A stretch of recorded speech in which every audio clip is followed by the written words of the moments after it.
Hello बच्चों, आज मैं आप लोगों को क्लास 8 की जो आपके पास मैथ्स के एनसीईआरटी की बुक है ना, उसमें हमने अपना chapter number 5 number play start कर रखा है। तो आज की क्लास में हम क्या टॉपिक करने वाले हैं? ऑलवेज, सम टाइम और नेवर, जो कि पेज नंबर 118 पे आपके पास। लास्ट क्लास में आपने देखा था कि हमने यहाँ पर क्या किया था, एक्सप्रेशंस का अलजेब्रा और विजुअलाइजेशन सीखी थी। तो उसी से रिलेटेड हम अब कुछ यहाँ पर सीखने वाले हैं। तो चलिए स्टार्ट करते हैं। कह रहे we examine different statement about factors and multiples. तो फैक्टर्स ऑफ मल्टीपल्स के हमने डिफरेंट स्टेटमेंट देखी, उन्हें समझा और जाना, and determine whether a statement is always true, sometime true and never true. और हमने ये जाना कि कुछ स्टेटमेंट ऐसी होती है जो हमेशा ट्रू होती है, कुछ स्टेटमेंट ऐसी होती है जो कभी कभार ट्रू होती है पर कभी कभार फॉल्स भी हो सकती है, पर कुछ स्टेटमेंट ऐसी होती है जो कभी भी ट्रू नहीं होती। We know that the sum of any two multiples of two is always multiple of two. कह रहे ये हम जानते हैं कि अगर आप दो टू के मल्टीपल्स लेते हो, फॉर एग्जाम्पल 4 एंड 6, ये दोनों टू के मल्टीपल्स हैं क्योंकि ये दोनों टू की टेबल में आते हैं। अगर आप इनका सम करते हो तो आंसर इज 10। जो ये 10 आया ये भी आपका टू का मल्टीपल ही आएगा, और ये हमेशा होता है, ऑलवेज ट्रू है। ऐसा आप कोई भी एग्जाम्पल ले लो और उन्हें प्लस करके देखो, ऐसा कभी नहीं होगा कि जो प्लस करके आया वो टू की टेबल में ना आता हो, क्योंकि आप दो इवन नंबर्स को प्लस कर दो। और जब भी हम दो इवन नंबर्स को प्लस करते हैं तो हमारा आंसर हमेशा इवन फॉर्म में ही आता है, और इवन नंबर सारे ही हमारे टू की टेबल में आते ही आते हैं। तो इसका मतलब वो मल्टीपल ऑफ टू हो गई होगा। ठीक है, फिर आगे कह रहे हैं if 8 exactly divides two numbers separately, it must exactly divide their sum. कह रहा है अगर 8 जो है वो एग्जैक्टली दो नंबर्स को डिवाइड कर रहा है अलग अलग, मान लो मैंने 16 एंड 24 ले लिया, 8 इसको भी पूरा पूरा डिवाइड कर रहा है क्योंकि 8 2 जा 16 होता है, और 8 इसको भी पूरा पूरा डिवाइड कर रहा है क्योंकि 8 3 जा 24 होता है। जब 8 इन दोनों को अलग अलग डिवाइड कर रहा है ना, तो जो इनका सम आएगा विच इज 6 + 4 10 और 1 40, वो इनके सम को भी डिवाइड करेगा ही करेगा। आपसे यहाँ पर ये कहा जा रहा है। अब यहाँ पर वही सेम चीज आपको एक्सप्लेनेशन में दी गई है अलजेब्रा एंड विजुअलाइजेशन से। जैसे 8 एंड 16 दे दिया, 16 एंड 56, 80 एंड 120, ये दोनों 8 से पूरे पूरे डिवाइड हो रहे हैं, तो इन दोनों का सम भी डिवाइड होगा। सिमिलरली 16 एंड 56 8 से पूरे पूरे डिवाइड हो रहे हैं, तो इनका सम भी डिवाइड होगा। 80 एंड 120 8 से पूरे पूरे डिवाइड हो रहे हैं, तो फिर इनका सम भी डिवाइड होगा ही होगा। तो वही चीज लिखी है, the two number have 8 as a factor, in other words the two numbers are multiple of 8। As a multiple of 8 are obtained by repeatedly adding 8, the sum of two multiples of 8 will also be a multiple of 8। वही चीज कह रहा है, हम multiple of 8 कैसे निकालते हैं? बार बार 8 को प्लस कर करके तो निकालते हैं, है ना। तो फिर जब हम दो नंबर्स को प्लस करेंगे जो कि मल्टीपल ऑफ 8 है, तो जो सम आएगा ना वो भी मल्टीपल ऑफ 8 ही आएगा। तो इसका मतलब आप ये कह सकते हो कि जो ये स्टेटमेंट है कि अगर दो नंबर्स मल्टीपल ऑफ 8 के हैं तो उनका जो सम है वो भी 8 का मल्टीपल ही होगा, पूरा पूरा डिवाइड होगा, कि वो स्टेटमेंट आपकी हमेशा क्या होगी? ट्रू होगी। अब यहाँ पर आपसे क्या कह रहा है? In general if a divide m, अगर ए जो है वो एम को पूरा पूरा डिवाइड कर रहा है और ए डिवाइड एन, वो एन को भी पूरा पूरा डिवाइड कर रहा है, तो इसका मतलब जो इन दोनों का सम है वो भी क्या होगा? एन, ए जो है उसको भी डिवाइड करेगा ही करेगा। ठीक है, then a divide m plus n and a divide m minus n, उनके डिफरेंस को भी करेगा। मतलब अगर उनका डिफरेंस अगर मैं यहाँ लूँ, जैसे मैंने ए को 8 ले लिया, ठीक है, एम को मैंने लिया 24 और एन को लिया 16, तो जो इनका डिफरेंस आ रहा है वो क्या आ रहा है आपके पास? 8। तो 8 8 को भी तो डिवाइड कर रहा है। तो in other word if M N are multiple of A, तो अगर एम और एन दो नंबर्स जो है वो मल्टीपल है किसी एक टेबल के, तो फिर चाहे आप उनका सम करो चाहे आप उनका डिफरेंस करो उन दोनों नंबर्स का, वो हमेशा उसका मल्टीपल होगा ही होगा। चाहे आप 24 + 6 करो तो भी 8 की टेबल में आएगा, चाहे आप 24 - 16 करो, सॉरी 16 करो, तब भी वो 8 की टेबल में आएगा ही आएगा। ठीक है, now if a number is divisible by 8 then 8 also divide any two number separately that add up to the number. अगर अब एक कोई नंबर है जो 8 से डिविजिबल है, तो वो उन अगर आप उन्हें सेपरेट करो, उस सम को, जो एक नंबर है उसे दो पार्ट्स में डिवाइड करो, ठीक है, तो वो उनको भी डिवाइड करेगा ही करेगा।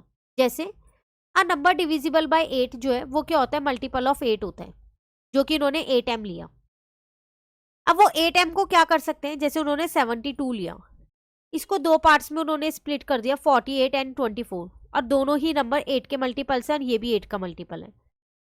आप किसी और पार्ट में अगर स्प्लिट करते हो तो आप 50 प्लस 22 लिखते हो, तो फिर ये डिविजिबल नहीं है। क्यों? क्योंकि 50 और 22 जो है वो 8 की टेबल में नहीं आते। तो आप इस अकॉर्डिंग सेपरेट करो कि 8 की टेबल में आते हो, और हमेशा आएगा। जब भी आप कोई भी नंबर ऐसा ले रहे हो जो 8 से डिविजिबल है, तो जब आप उसे दो पार्ट में स्प्लिट करोगे ना, तो कोई ना कोई एक पेयर ऐसा बनेगा जो 8 का मल्टीपल होगा।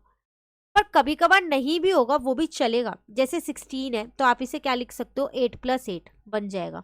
लेकिन अगर 8 है तो आप इसे क्या लिख सकते हो, अब इसमें दो नंबर कैसे लोगे, 0 प्लस 8 लोगे। अगर आप 2 प्लस 4 6 लेते हो तो ये 8 से डिविजिबल नहीं है ना। तो अगर आप सम को दो पार्ट्स में सेपरेट कर रहे हो, तो वो कभी कभार 8 से डिविजिबल होगा और कभी कभार नहीं होगा। तो इस केस में आप ये कह सकते हो कि ये सम टाइम ट्रू है। क्लियर? उसके बाद है if a number is divisible by 7, अगर एक नंबर 7 से डिविजिबल है, then all the multiple of that number will be divisible by 7। अगर एक नंबर 7 से डिविजिबल है, तो उसके जितने भी मल्टीपल्स होंगे वो सारे 7 से डिविजिबल होंगे। जैसे अगर मैंने यहाँ पर ले लिया 14, ये 7 से डिविजिबल है, तो 14 के जितने भी मल्टीपल्स हैं, 28 है, 70 है, ये सब जो है वो 7 से डिविजिबल होंगे ही होंगे, अगर एक नंबर 7 से डिविजिबल है तो। क्लियर? तो वही आपको यहाँ पर एक्सप्लेनेशन दे रखी है सेम वही चीज की। तो ये हमेशा ट्रू है कि अगर एक नंबर 7 से डिविजिबल है, तो उस नंबर के जितने भी मल्टीपल्स हैं वो भी 7 से डिविजिबल होंगे। ठीक है। Now next is, in journal में एक चीज बता दी है, if a is divisible by k, अगर a जो है वो k से डिविजिबल है, तो a के जितने भी मल्टीपल्स होंगे वो भी k से डिविजिबल होंगे ही होंगे। क्लियर? उसके बाद आपसे नेक्स्ट में क्या कह रहा है, fourth one is if a number is divisible by 12, अगर एक नंबर 12 से डिविजिबल है, then the number is also divisible by all the factor of 12। अब अगर एक नंबर 12 से डिविजिबल है, तो 12 के जितने भी फैक्टर होंगे, जो कि हमारे पास क्या है 12 के factors, 1 2 3 4 6 12, then the number is also divisible by all the factor of 12। तो फिर वो नंबर जो है वो इन सबसे भी डिविजिबल होगा ही होगा। फॉर एग्जाम्पल 24, ये 12 से पूरा पूरा डिविजिबल है, 12 2 जा 24, तब ये 24 इन सबसे भी डिविजिबल है। आप चेक कर सकते हो, 1 से भी, 2 से भी, 3 से भी, 4 से भी, 6 से भी। तो वही चीज यहाँ पर आपसे कह रहे हैं कि अगर एक नंबर 12 से डिविजिबल है, तो फिर वो नंबर उसके फैक्टर्स से भी डिविजिबल होगा कंपल्सरी है। तो ये भी हमेशा ट्रू स्टेटमेंट है आपके पास। ठीक है। फिर नेक्स्ट में कह रहे हैं if a number is divisible by 7, अगर एक नंबर 7 से डिविजिबल है, then it is also divisible by any multiple of 7। तो फिर वो 7 के किसी भी मल्टीपल से भी डिविजिबल होगा, अगर वो 7 से डिविजिबल है तो। जैसे किसी भी नंबर से कह रहा है ना, होगा। अब जैसे अगर मैं 42 लेती हूँ, तो देखो ये 7 से तो पूरा पूरा डिविजिबल है, 7 6 जा 42। वो कह रहा था क्या इसके मल्टीपल से भी होगा, तो 7 का मल्टीपल तो 28 भी होता है ना, पर ये 28 से डिविजिबल नहीं है। 35 भी होता है, इससे भी डिविजिबल नहीं है। तो आप ये नहीं कह सकते कि ऑलवेज ये ट्रू होगा कि अगर एक नंबर 7 से डिविजिबल है, तो जो बाकी के हैं वो उसके मल्टीपल से भी डिविजिबल होगा। तो ये आप नहीं कह सकते, ये कभी हो सकता है कभी नहीं भी हो सकता, पर हमेशा नहीं होगा। तो इसलिए ये स्टेटमेंट आपके पास समटाइम ट्रू है। क्लियर? देन उसके बाद है आपके पास यहाँ पर examine each of the following statement and determine whether it is always true, sometime true, never true. यहाँ पर कुछ स्टेटमेंट्स दे रखे हैं, ये 3 स्टेटमेंट है। उसके बाद आपसे क्या कह रहे हैं, आप ये बताओ कि ये ऑलवेज ट्रू है, समटाइम है, या फिर नेवर है।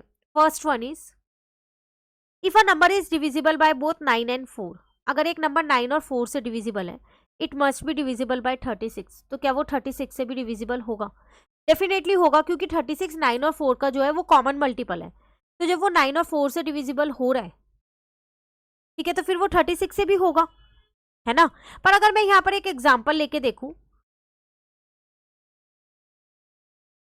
याद रखना वही नंबर लेना जो 9 और 4 दोनों से डिविजिबल हो।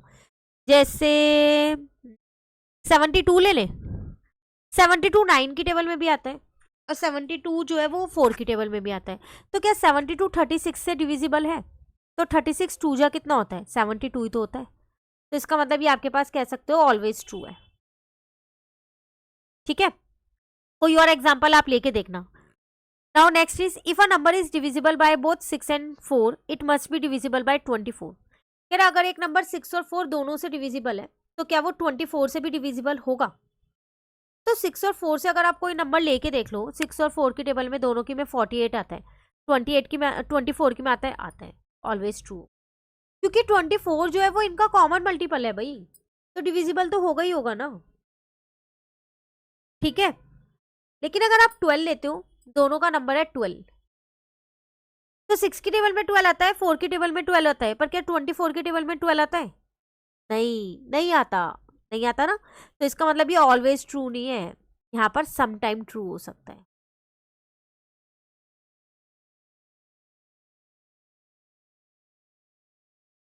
क्लियर? चलिए आगे बढ़ते हैं। In general if a is divisible by k and a is also divisible by m, then a is divisible by the LCM of k and m। कह रहा अगर a जो है वो k से डिविजिबल है और a जो है वो m से भी डिविजिबल है, ठीक है, तो फिर जो a है ना वो किससे डिविजिबल होगा? उनके एलसीएम से डिविजिबल होगा। This is because a is a multiple of k। a जो है वो क्या है? इसका मल्टीपल इसकी टेबल में आता है, और वो इसका भी मल्टीपल है, and also the multiple of m। So a prime factorization should contain prime factorization of LCM k and m, तो फिर वो उनके LCM से डिविजिबल होगा। ठीक है, when you add an odd number, next one है, when you add an odd number to an even number we get a multiple of 6। फिर अगर आप एक ऑड नंबर को क्या करते हो? इवन नंबर में ऐड करते हो। जैसे मैंने 3 को 2 में ऐड किया तो हमारे पास मल्टीपल ऑफ 6 आ रहा है, जो कि नहीं आ रहा, 5 आ रहा है। तो we know that multiple of 6 all are even.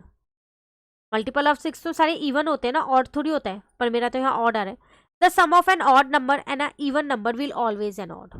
ये आपने पैरिटी की थी कि हमेशा अगर आप एक ऑड नंबर और एक इवन नंबर को प्लस करते हो तो आंसर हमेशा ऑड आता है। तो इसका मतलब वो स्टेटमेंट आपके पास गलत लिखी हुई है, ये आपके पास नेवर ट्रू वाली स्टेटमेंट है, ये कभी भी ट्रू नहीं होगी।